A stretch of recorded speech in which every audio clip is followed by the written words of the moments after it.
Musim ini bukan hanya Liga Champions Eropa yang mengejutkan dengan lolosnya tim-tim tak terduga seperti Real Sociedad. Namun, ribuan kilometer dari Eropa, tepatnya di benua kuning, kompetisi Liga Champions juga menghasilkan sesuatu yang baru. Satu-satunya tim Liga 2 yang berkompetisi di Liga Champions Asia musim ini sukses melangkah ke babak 16 besar. Tim itu adalah Feyenoord Kofu dari J2 League. Mengapa mereka bisa lolos ke babak 16 besar Liga Champions Asia? Bagaimana mungkin tim yang pada musim lalu bahkan hanya finish di peringkat 18 J2 League kini melenggang ke babak 16 besar Liga Champions? Jelas sekali, Feyenoord Kofu adalah tim Gurem. Ia tidak seperti Kashima Antlers, Yokohama F. Marinos, Jubilo Iwata, atau Sanfrecce Hiroshima. Namun, Feyenoord Kofu salah satu tim tua dari Liga Jepang yang berdiri lebih dari setengah abad yang lalu. Tim yang berdiri di kota Kofu, prefektur Yamanashi ini, penamaannya justru diambil dari bahasa Prancis. Fen yang berarti angin dan Forest yang berarti hutan. Selama kiprahnya di Liga Jepang, tim ini hanya berkutat di Divisi 2. Meski begitu, Feyenoord Kofu pernah bermain di Divisi 1, yaitu pada musim 2006, 2007, 2011, dan 2013 hingga 2017. Feyenoord Kofu terbilang tim kecil, markasnya yang bernama JIT Recycle Ink Stadium saja hanya berkapasitas 17.000 penonton. Jumlah kapasitas tersebut tak sampai separuh dari kapasitas Stadion AJ Imbut di Tenggarong, Kalimantan Timur. Namanya saja tim Gurem, tidak banyak gelar yang diraih Feyenoord Kofu. Satu-satunya gelar prestisius yang bisa diraih sejauh ini hanya Piala Kaisar tahun 2022 lalu dan gelar Divisi 2 pada tahun 2012. Kendati begitu, di antara gelar yang diraih, Piala Kaisar menjadi gelar yang sangat monumental bagi tim ini. Feyenoord Kofu sukses menjuarai Piala Kaisar tahun 2022. Saat itu, Feyenoord yang diasuh oleh mantan pelatih timnas Singapura, Tatsuma Yoshida, melenggang ke partai final setelah di semifinal mengalahkan Kashima Antlers lewat skor tipis 1-0. Lalu di partai final harus menghadapi Sanfrecce Hiroshima. Baik Sanfrecce maupun Feyenoord, laga final Piala Kaisar adalah pertaruhan untuk memastikan satu tiket langsung ke Liga Champions. Sanfrecce musim lalu hanya finish di posisi ketiga. Sebetulnya, posisi 3 J1 League memperoleh tiket playoff Liga Champions Asia musim depan. Tapi tiket playoff dari Liga Jepang sudah diambil oleh Urawa Red Diamonds yang menjadi juara bertahan Liga Champions Asia 2022. Sementara untuk tiket langsung ke Liga Champions Asia direbut oleh Yokohama F. Marinos dan Kawasaki Frontale yang menjadi juara dan runner-up J1 League musim 2022. Final Piala Kaisar 2022 pun berlangsung seru. Feyenoord unggul lebih dulu lewat Kazushi Misohira. Tapi Sanfrecce tak mau kalah dengan mencetak gol penyama kedudukan lewat Takumu Kawamura. Laga pun berlanjut hingga babak penalti. Nah, disitulah Dewi Fortuna memihak Feyenoord Kofu.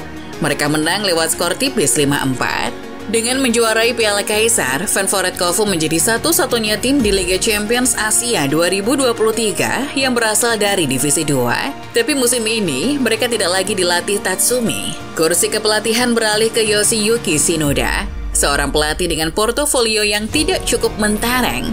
Terakhir jabatannya adalah asisten Zericardo di Shimizu S-Pulse, tim yang bermain di J2 League. Nah, di Liga Champions Asia musim 2023-24, Feyenoord berada di grup H. Mereka satu grup dengan juara Liga Australia, Melbourne City, juara Liga Utama Thailand, Buriram United, dan wakil dari Tiongkok, Zhejiang FC. Dari komposisi tim di grup H, untuk lolos ke 16 besar sepertinya sulit bagi Feyenoord Kofu. Selain harus menghadapi tim divisi teratas dari liga lain, juga harus menghadapi dua jawara. Namun, Feyenoord membuktikan bahwa divisi di liga hanyalah piramida kompetisi. Ia tidak menjamin kekuatan. Begitulah, Feyenoord Kofu lolos ke 16 besar dan tidak sekedar lolos, tapi berhasil menjadi juara grup H.